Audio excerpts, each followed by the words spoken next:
Alabaster, I Mhm. thought was really interesting because he's like, like the one, like the chosen one in the sense, like he's so Yeah. powerful, but he's so broken. But like his nickname is Baster, which sounds like a bad word that I won't say so we don't get flagged on the internet. But like, Welcome to More Magic, a fantasy book podcast.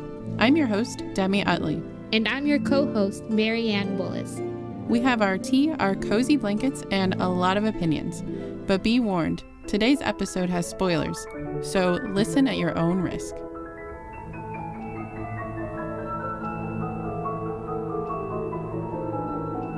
Hello, everyone. Welcome to a new episode of the More Magic Book Club podcast. I am joined by Marianne. Thank you for joining me. hi, everyone. So today is a book club episode. If you're new here, these are full of spoilers because it's a book club. So we assume that you have read the book and we are going to talk about all of it. So if you don't want the book ruined, pause, read it, and come back. And today we are talking about the 5th season by N.K. Jemisin. And I was so excited for this one because it won a Hugo when it came out. Was it like 2017 or something? So this book has been one that's been like very hyped, that's been on my list for a while. And yeah, and this was your first time reading it as well.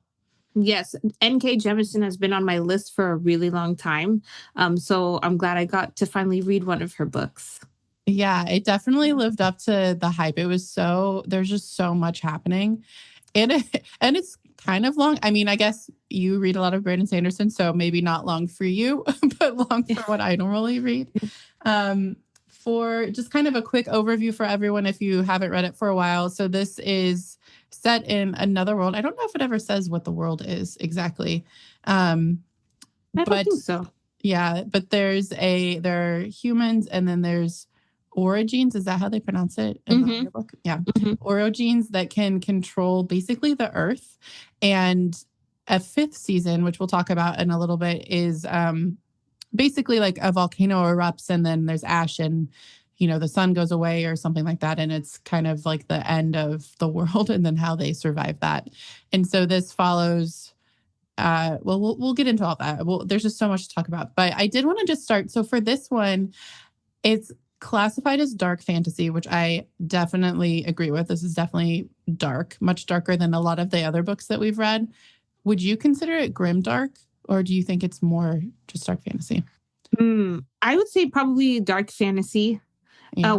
Remind me, Demi, what is the difference between grimdark and dark fantasy? So that's what I'm always curious about, because my understanding is that dark fantasy is a world that's dark and kind of dystopian, but then there's still that theme of hope.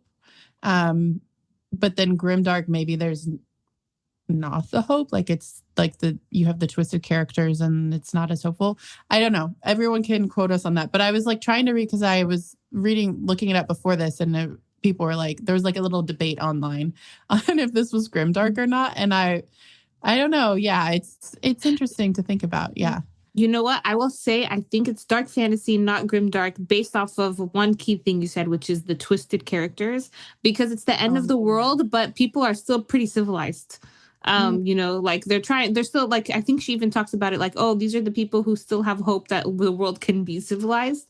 So we're still seeing people kind of behave under the rules of the social contract, even if their cities are broken down and stuff.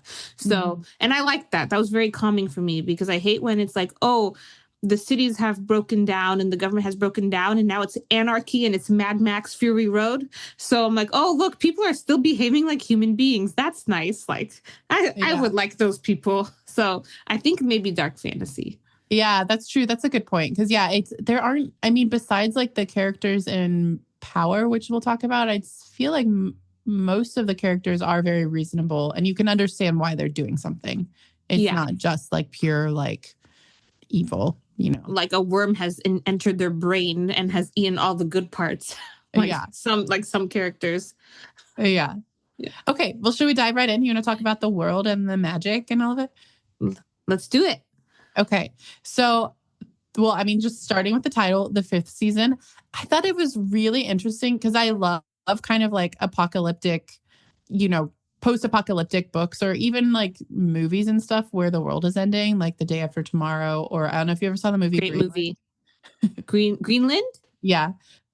I mean, I love apocalypse movies, so I will put that on my to watch list. It was good. It made me have like an existential crisis. So just be prepared. It was like a very intense.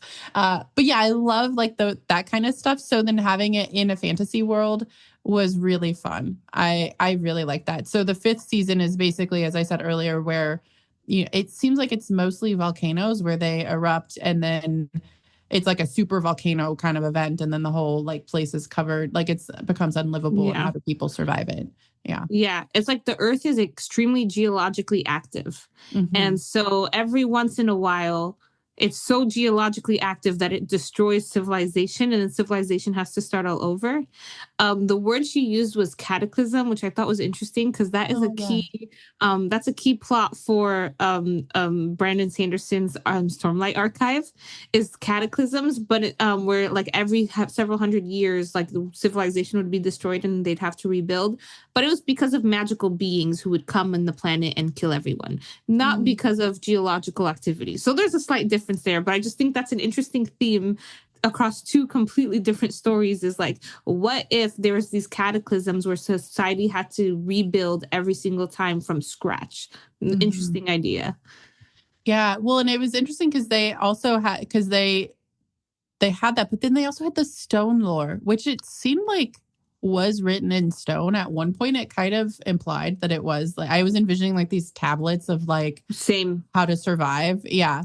And it's unclear like how far back they go. And it seems like my interpretation of some of it was that the people in power are kind of choosing what becomes stone lore and what is forgotten. So I thought that was also really interesting for the world as well.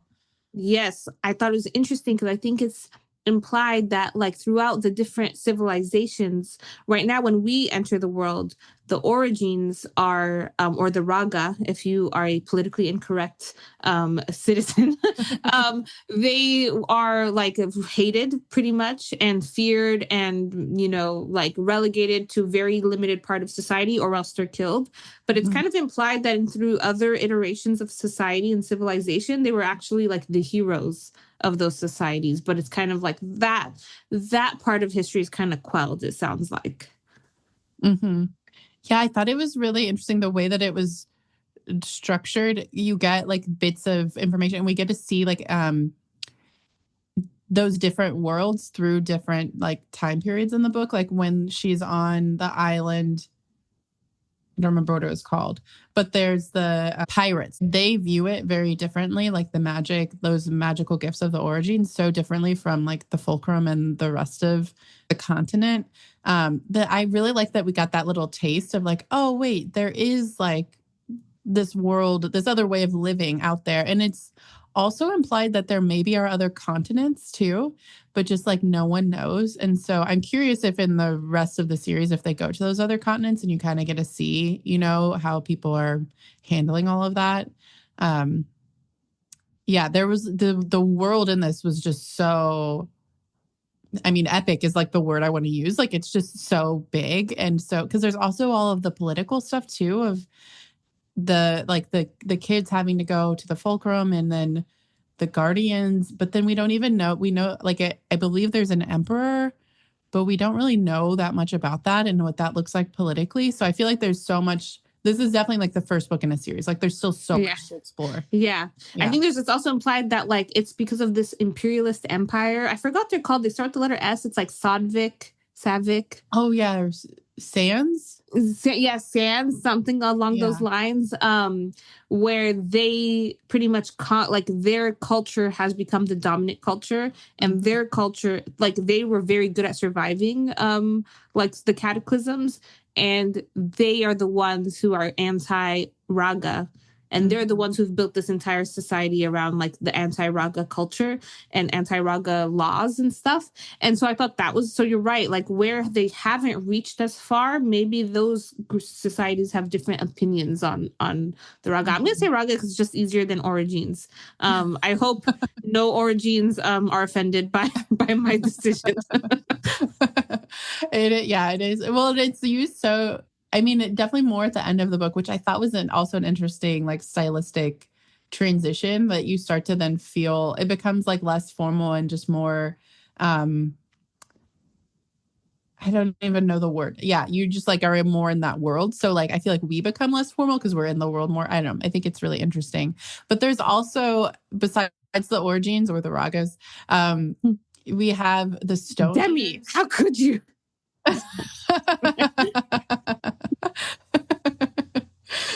I was like, what? It's okay, guys. She's with me. She could say it because I'm a raga. So it's just, you don't take this part out. Take this all out. No, I'm going to keep all of it, including you. Never mind. Gosh.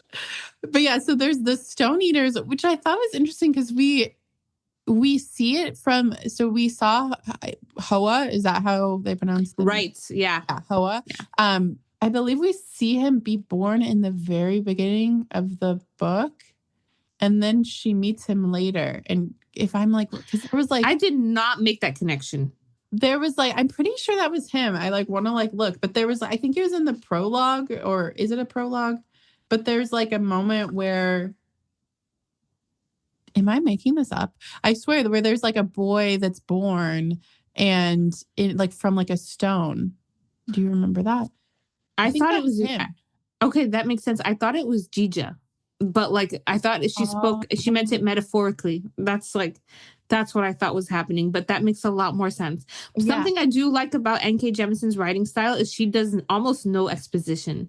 She just kind of like, and you have to be such a talented writer to do this, where you kind of, as the reader, pick up the pieces of what each thing means over time. So, but sometimes that means missing the important pieces in the beginning, and you have to go back and be like, oh yeah, that's what she meant. Yeah. Well, it stuck with me because I think it was right around, maybe it was right after the chapter where you learned that her son died. And so I was like, oh, was he reborn as this like in this stone? Like, is this what this was? And so I was like waiting for that. But then I was like, oh, it's this other kid. I don't even know how old he's supposed to be. But yeah. But the stone eaters are interesting because we don't really get much information on who they are, what they are, like other than they travel through the earth. And they are kind of immortal, or they live for a very long time. So they probably have a better idea of what the heck has been happening than any human race, because they survived the cataclysms probably a lot better than the humans do. Mm-hmm. Yeah, I thought they were really interesting. Yeah, I thought so too. I wanted more of that, which again, I think that's probably going to happen in the rest of the series. Right. So, yeah. Because and it was interesting because their teeth were described as like looking like diamonds and sharp. Yeah. I was like trying to just like picture it, and it's like very, very. And they also have like an interesting, like they are not a very like social group. Yeah. Like, right? Like you get the sense that they actually are very what's the word? Like territorial. Like they're a territorial people. Oh yeah. Right, they're like, that's mine, she's mine. No, she's like, and like they kind of claim they're humans, it sounds like. Yeah, in my mind they were kind of like cats, like almost like kind of having like cat personalities, like loners, but like baring their teeth. Yeah. I think at one point it was described like he hissed like a cat, and I was like, okay, they're kind of like cats. Makes sense. Someone has Agnes Aubert's mystical cat shelter on the brain. Everything's cats now. Yeah. But yeah, that makes sense. Yeah, like I was thinking of something like, they're not like, they don't have like the human culture. It's not like they're like human but make them aliens. It's more like they are actually different, like inherently than we are. Yeah, completely different beings. Yeah. One of my theories is that the obelisks, I don't know if that's how you pronounce it, that they're created by the stone eaters. That's my like pet theory for the rest of the series. But then I guess that wouldn't make sense because that like civilization went extinct. But I thought that was really interesting from like the world magic system perspective as well, that we get like little tastes of these past cultures and past civilizations, and they seem more advanced, but then like they're not around, and so you're like, well, what happened, and I like that kind of like hanging question of like, ooh, like I want to know, like I want to know more about that. The world building was really, really good here. and like the mystery and the intrigue of like, what is it like when society collapses and then like there's these leftovers, but you have no tools to figure out what it is. Like, it's just intriguing.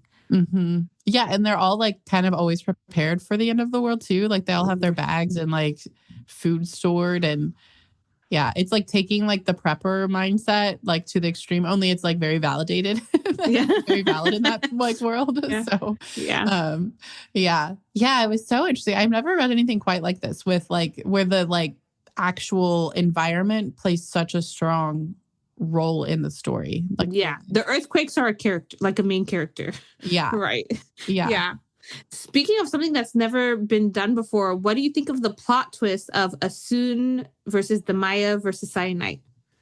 Yeah, it was so when I put a comment on the Storygraph Buddy Read, I totally thought all of these were happening at the same time. I don't know if you thought that, like the timeline, but when you learn, I think you learn that Demaya and Sen are the same first, I believe. Yeah. Yeah. And I was like, okay, well I guess that makes sense. I did not like, then I was like, well, is the other one too? Like immediately I was like, oh, are they all? Yeah.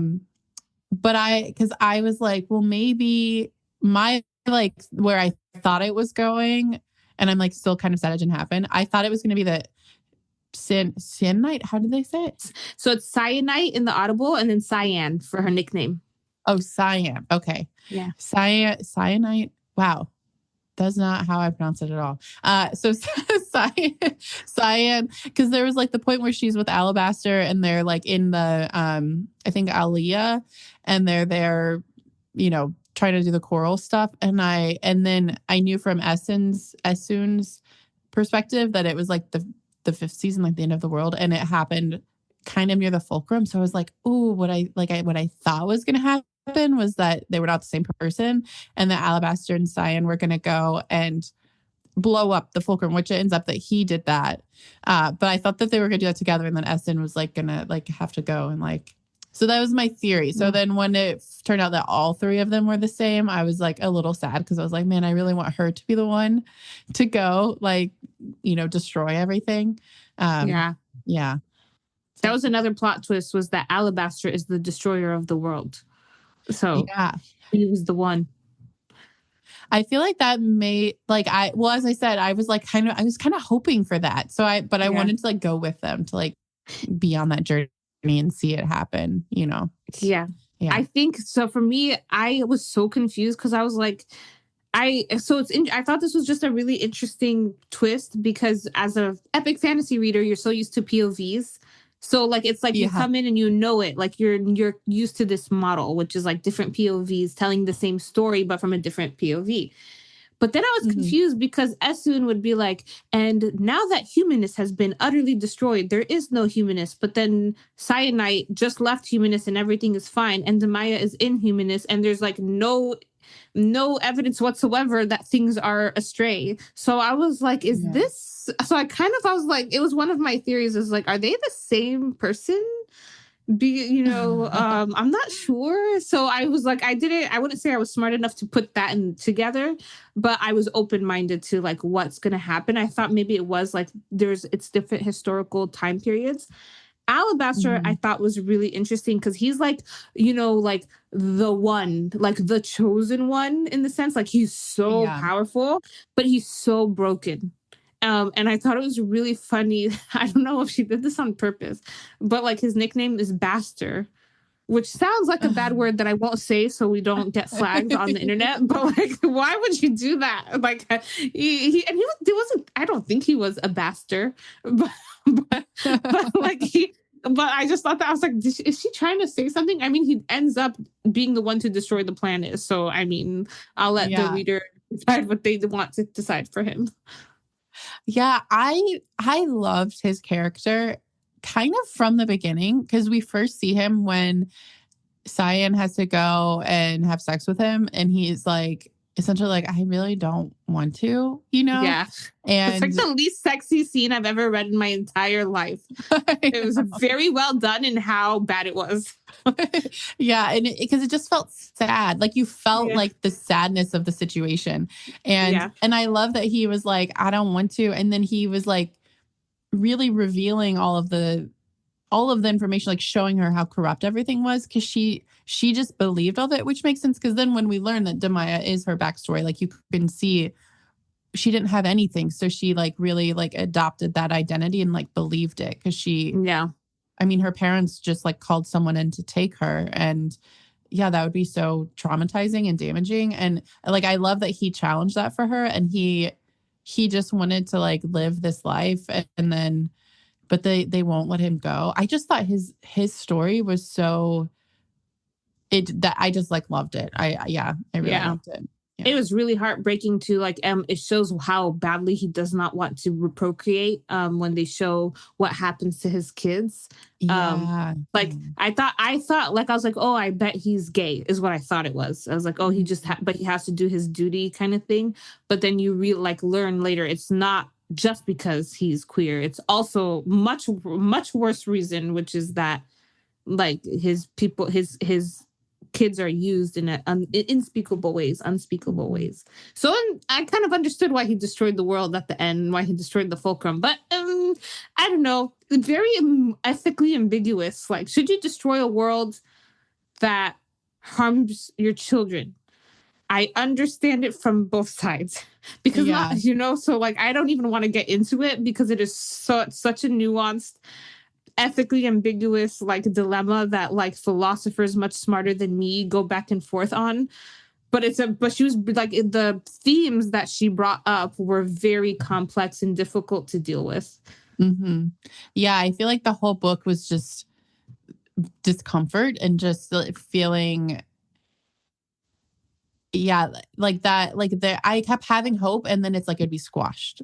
Because there was a moment where Shafa, her guardian, when she first, I don't know if is that how they pronounced it? Yeah, good job. Okay. Where they're like, she first goes with him, and he's like being kind to her, and I was like, oh, I'm so happy she has someone who's like support. And then he breaks her hand. Yeah, it was this like fool. Literally the same chapter, and I was like, and then he's like, I love you. And then he's like, after he breaks her hand, I'm like, oh, this is not healthy. This is not healthy. And then so far, it's the only person who's ever loved her, like, or who has like, it's her parent. So like, imagine what that does to a person's mind. Yeah, it was so, oh yeah, I like did not think it was going to go there. And I was so sad. It was like, every time it's like, oh, I'm so excited. Like, I like this person. I like this situation. And then they're like, no, everyone dies. And they find them. And I was like, just, man, fine. It was so hard. You know who I did like, and I'm really interested in her as a character, is Tonki. Yeah, I thought she was really interesting. What was the name? I cannot. Binoff or something? I cannot remember. I just remember her being royalty.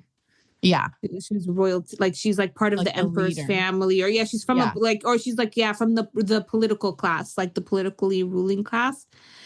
Obviously entitled, was about to get a bunch of, she got people killed, but I really like, I don't know, she just seemed interesting to me. I would read more of her. Yeah, I'm curious how she ended up like kind of being calmless, and because when we see her as an adult, she's a mess. And like the way, because I noted the description of her, it was like she's dirty, but not in a way that's from like the recent disaster. Like it's been there for like years. And it's like, how did she end up in that situation? Like coming from such a well-to-do family. It almost reminded me of like the description she gave almost reminded me of like our homelessness crisis. Did you get that vibe? Yeah, that's because I think she's supposed to be homeless. Well, she's like living in the cave. Yeah. Yeah. I was like, I wonder if it's some kind of, I wonder if it's some kind of costume that she wears. Cause it's like it's said that she's like a really good disguiser, like disguise wearer for like her own ends. She's like an academic at heart, and or maybe not even academic. She's like a truth seeker at heart, and she has to know what's going on, and she'll go to any length to get it. But also like it could be because of her family rejecting her because she's trans. But also her family had already rejected her by just sending her to become a geoist, or what are they called? I think geomist. Geomist, yeah. Like, so they had already rejected her in that way. So how did she fall from being a geomist to being homeless? Like, yeah, if she is even homeless, yeah, or is she homeless by choice? Like, you know, so yeah, it kind of seemed like it was by choice, but because she said that she was essentially stalking Essen, like tracking her to know where she was. She's crazy, but in a way that I don't mind. Yeah, I feel like all of the characters are crazy, which kind of makes sense because the world is insane. Like, it's like, how could you be sane in that world? It's right. so messed up. Yeah. Speaking of which is Crack. And literally her name is Crack because her insanity is the kind that could crack at any moment, right? Mm-hmm. Is like why they call her that. Yeah, and like when I thought that was also crazy too, because she who was it? Oh, Demaya. It was in Demaya's point of view. She goes to her to have an ally from the bullying. And then it turns out that actually she's leading all of it. But then there was like this thing with alcohol and like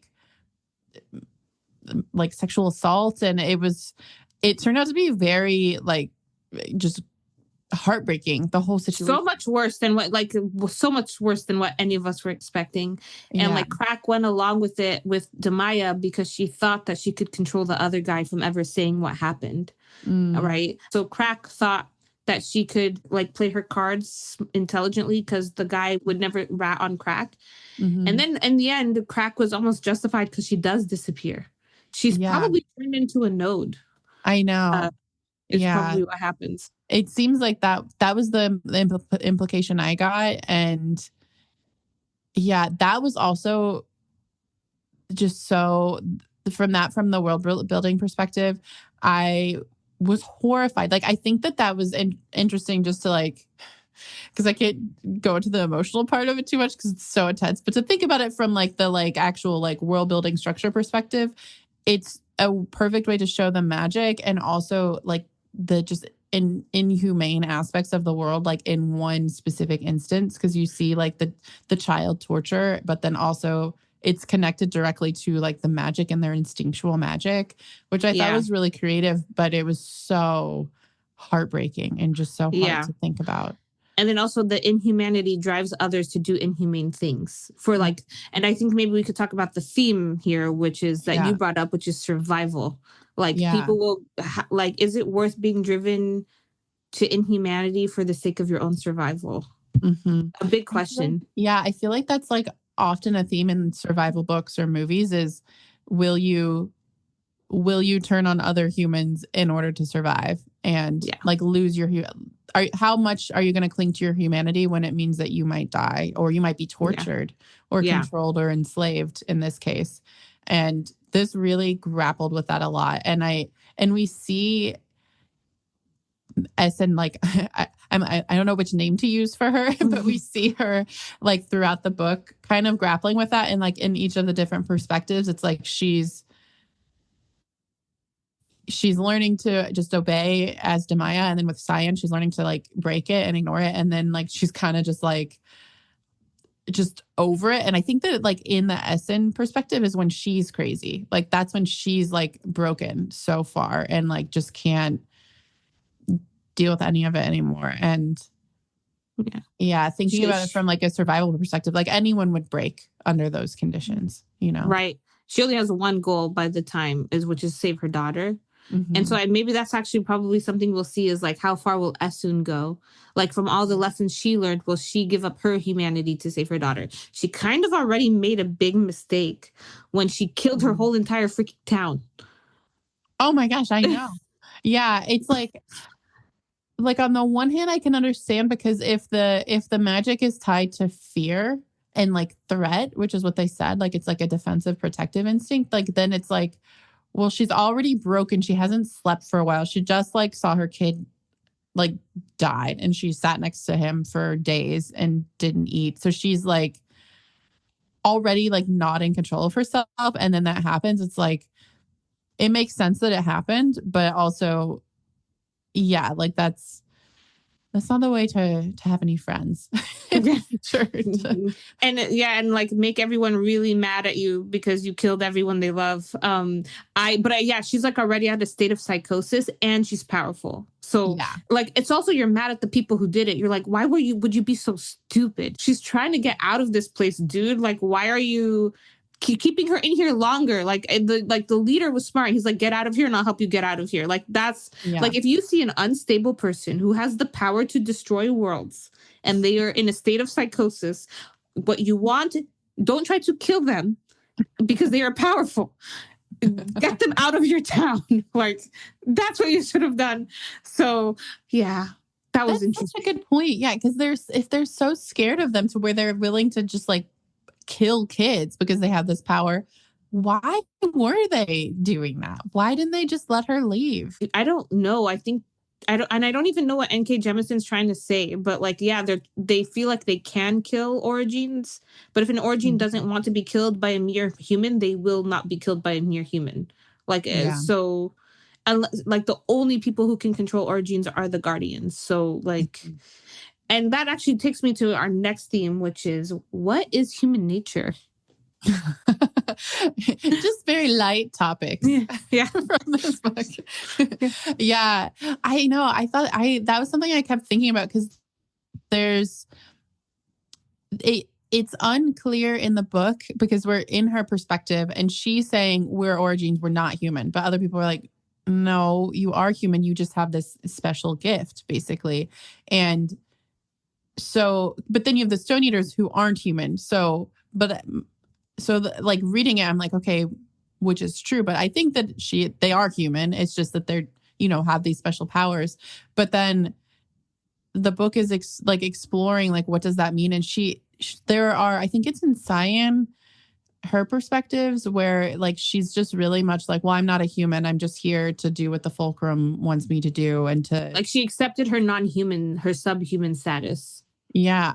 And you see them creating that, but then like the guardians are almost like superhuman. Like they're positioning themselves as gods over like these other people. Like, well, I decide if you live and die. Like I decide if you are in control enough to exist on this earth, which is, I mean, they're the slave owners. Yeah. This is essentially what they are, right? But then they had to be a kid. Don't they have to be born to origins, but they don't have the magic? Yeah, they are born. I think they're born as origins, but I think there's some kind of like scientific procedure that's done to the back of like their spine. I feel like it was like something very sci-fi. Like, we don't see that or something. Yeah, like something sciencey like that to quell their powers and give them power over others. Yeah. I was a little confused about how that worked. There was like, I know when we did the high fantasy episode, we talked about how sometimes you have to read the high fantasy again just to understand what you just read. I feel that way with this one a little bit where like, okay, what exactly? I missed the details of that. Right. But yeah, because that thinking about the human nature, would we say the guardians are human? Like I don't know. Cause it just feels like they're made into not humans and they don't have any empathy. Yeah, I feel like it's like hierarchy. So like the regular humans get human status, and then the guardians are a little bit lower, and then the origins are at the bare bottom. They're non-humans, because I think she mentions in the book like, oh, who runs the origins? The guardians. But do you really think that like the powers that be would let the guardians be the actual leaders? No, there's like someone over them. Mm-hmm. And that's probably some of the political class or something. So something I think interesting about human nature, I do not know what N.K. Jemisin is trying to say. I really had a hard time understanding this. And if anyone has any ideas, please let me know. But unlike real life, like in real life, we have prejudice, but those cases of prejudice are never actually justified. Of course, obviously, prejudiced people listening will be like, yes, it is, but I'm not interested in those people. In general, like powers, like all things being equal, every human is equal to another. Like all things, like we're like, yeah, some are smarter than others, some are stronger than others, but no one actually has the power to destroy worlds. Mm-hmm. So in this world, I almost understand the prejudice. Like, you know, I don't think you should be. I don't think hatred is ever the way to deal with someone who has the power. Like I just don't. That's just not my philosophy in life. Is you don't hate people for who they are. You love people, even if they have these like cataclysm causing powers. But it's like very like it's not a like was not a 1-for-1 comparison between the prejudice of our world and the prejudice of this world. Like, not to bring it back to Brandon Sanderson, but Brandon Sanderson in the Stormlight Archive, like there's prejudice, but it's like light eyes versus dark eyes. Like that's like it is a 1-for-1 comparison between our world and their world. Like you could draw the metaphor really easy 1-to-1. This one, I don't quite understand what she was trying to say.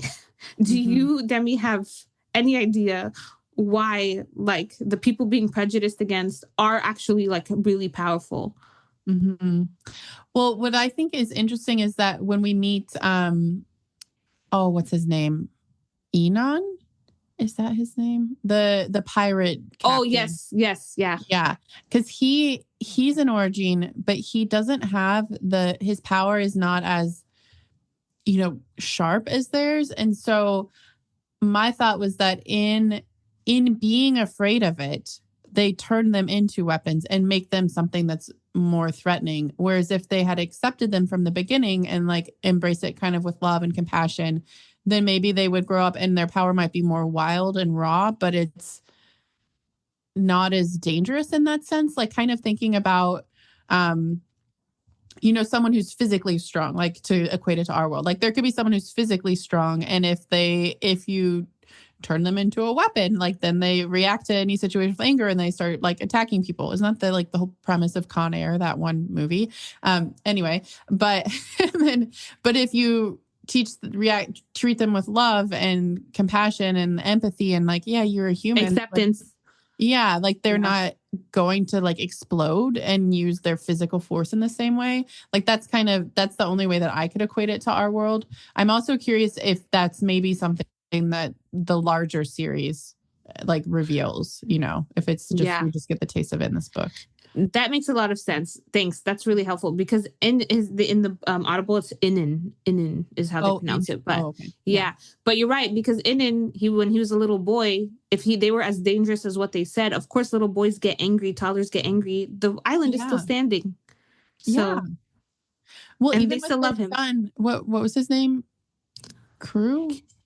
I cannot remember the boy's name. I think it's Kuru or something like that. Yeah. Like he was like 3 or so. And he's living on a fault line. Like essentially to me, it was like the Ring of Fire in the Pacific Ocean, that's very active.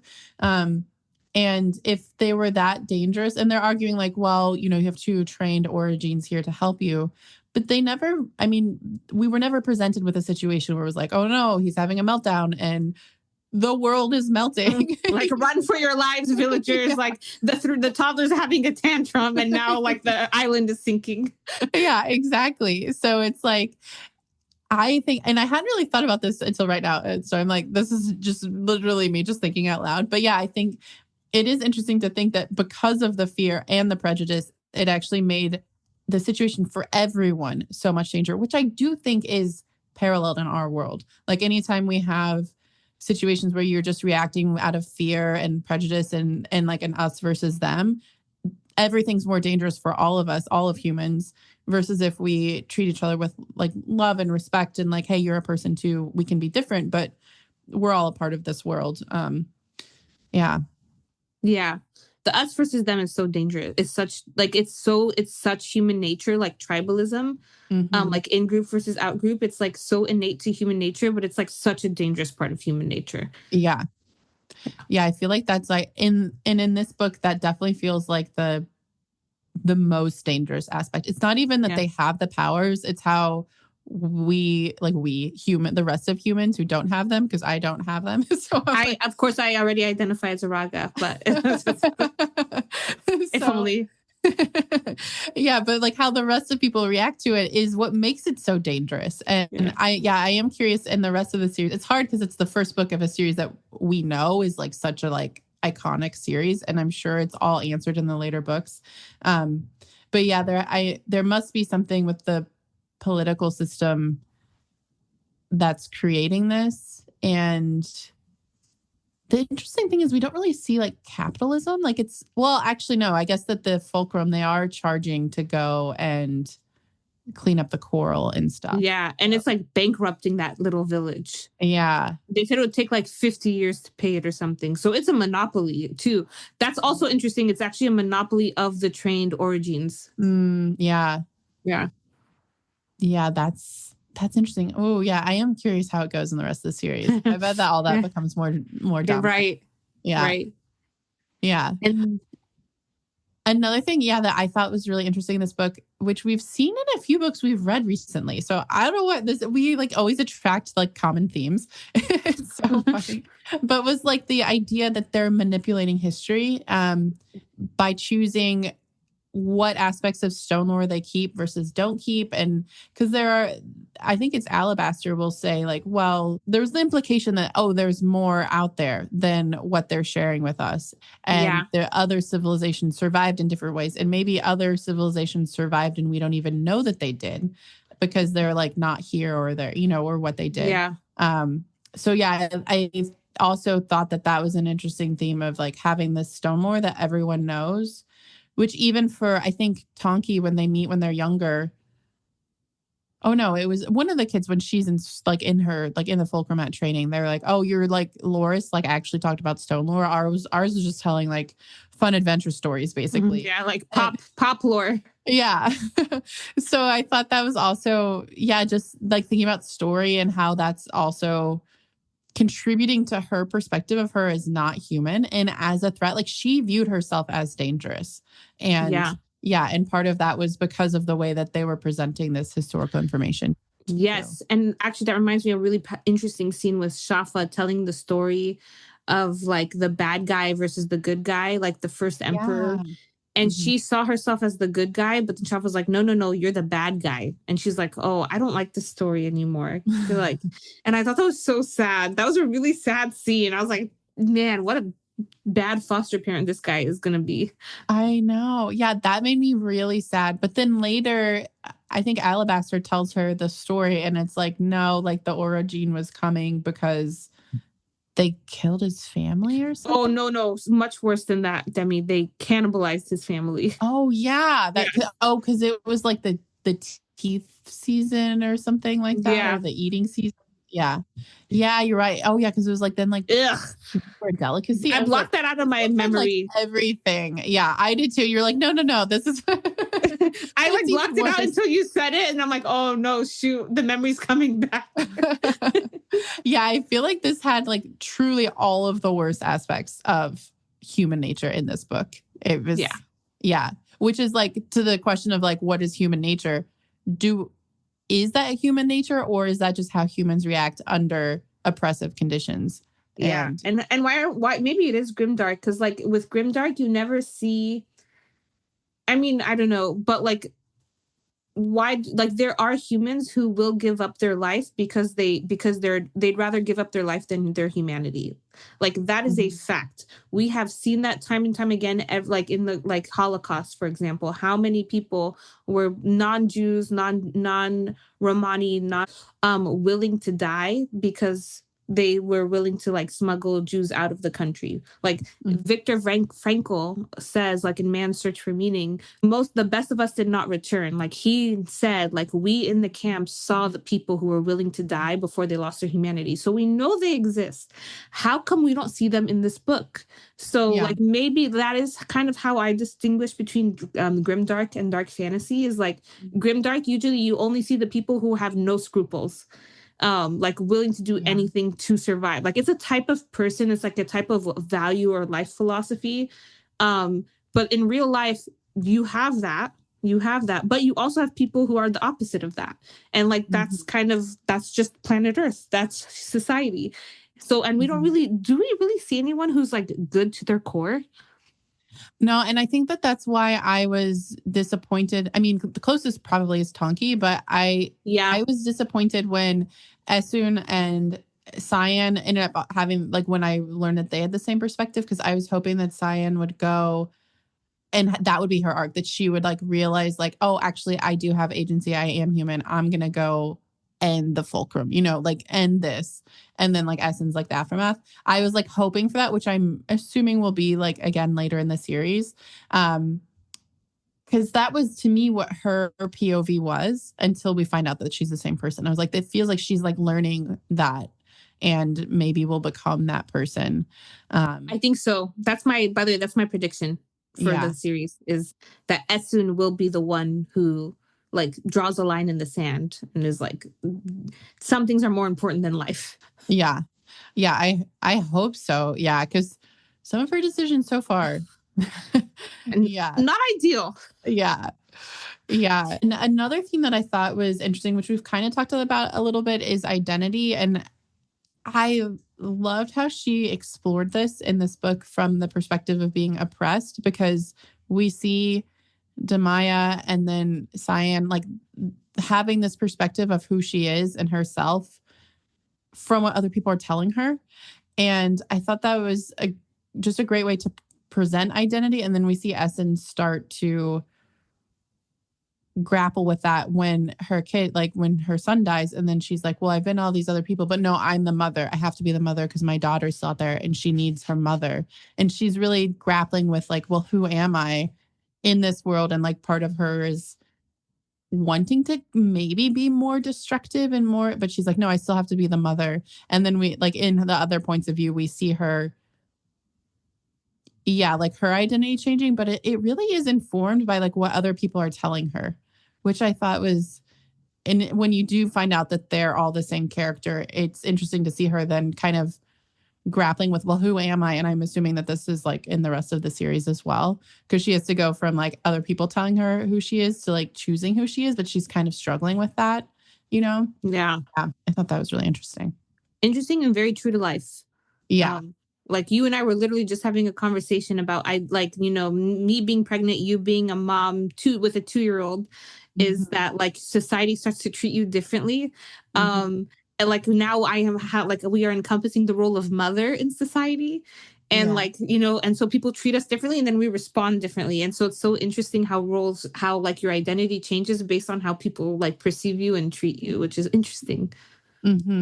Yeah. Well, and she, it's crazy that it ends up being the same person, because in the beginning, she has so much grief around her son's death. But then when we see from Saint-Saëns' perspective, she doesn't want kids. And so then you like get to also see that evolution for her too. Yeah. Yeah. And that is an interesting thing that I would like to see in predictions, because that means Esun has lost 2 kids now. One at her own hands and one by her husband's hands. And I thought that was really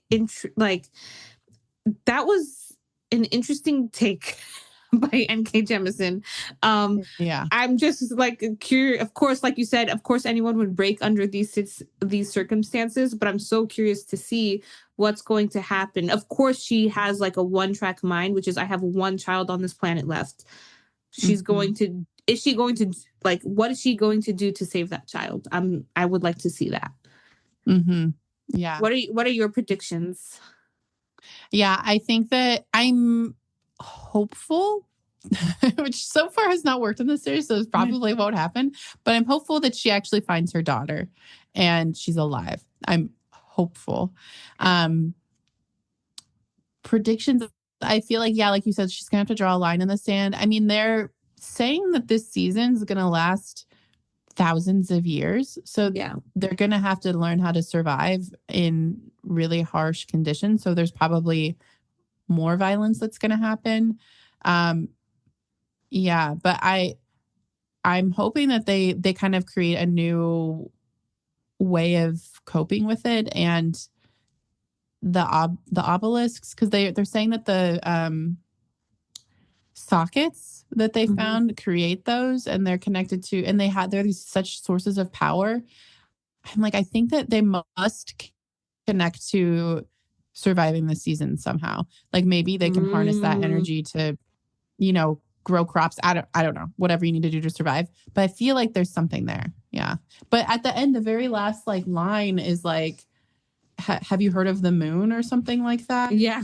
Oh yeah. I completely forgot about that. I'm like, what? Yeah. So I'm like, do they go to like space? Do they go to the moon? So I don't know, because that just kind of came from nowhere. So I don't really know what that means. Or maybe, okay, my prediction is because, our moon has like a lot of gravitational pull on planet Earth and stuff. So maybe there's something, it has something to do with that. Like the moon can offset the geological activity of their planet or something. But like maybe there's something blocking the moon right now. Like, I don't know.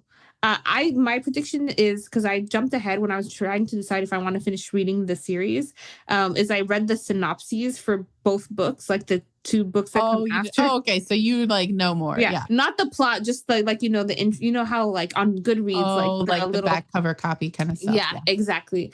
And I think that the hope is going to be in Essun's daughter. Well, like I think Essun's daughter is going to have to choose what kind of person she wants to be. And either she's going to make the right decision or the wrong decision. And I have no idea what she's going to choose. But I think the fate of the world is going to be in her daughter, and her daughter has to choose. So does the second one, is her daughter the main character? Could you tell? Her daughter is one of the POVs, I think. Oh, okay. Yeah. Oh, that's cool. Yeah. So then we get to find out what happened with her, and her husband's still alive. And and like, did he really, like, what if he didn't kill him? Oh my gosh, that would be crazy if he ended up not. She owes him a big apology if she didn't kill him, like a big apology. Hope. Oh, that kind of gives me hope. Now you've given me hope, and then it's like, no, it was worse. And like, maybe I'll read it and I'll let you know. Yeah, same. Yeah, I'm curious to see what happens with the moon, because I love a good moon situation, like space. I love space things. So yeah. And moons are just cool. Like moons are magic. We all know this. So yeah. Well, do you have any final thoughts on the 5th season? I keep going back and forth between if I want to finish the series or not, because it was so sad. After speaking with you, I kind of want to finish it, but maybe I'll start it and I'll let you know. How about you? Yeah, same. Kind of same. Yeah. Cause I liked it and I'm curious what happens. I feel like I want to go and talk to people who have read it and just ask like, okay, can you tell me like, how dark does it get? Like, am I ready? It's spring right now. Is now the time for me to read the dark, depressing book? Maybe I wait until Halloween and read it then. Like, I feel like that feels like kind of more the vibe maybe. So we'll see. But yeah, there was so much to think about with this book. And I kind of want to go read some analysis of it and just see what other people think, because it's so complex, and it won the Hugo, and there's just so much. The themes are so complex. I don't even know where to begin. So I would love to read some people smarter than me. I'd love to read their take. Same. Yeah.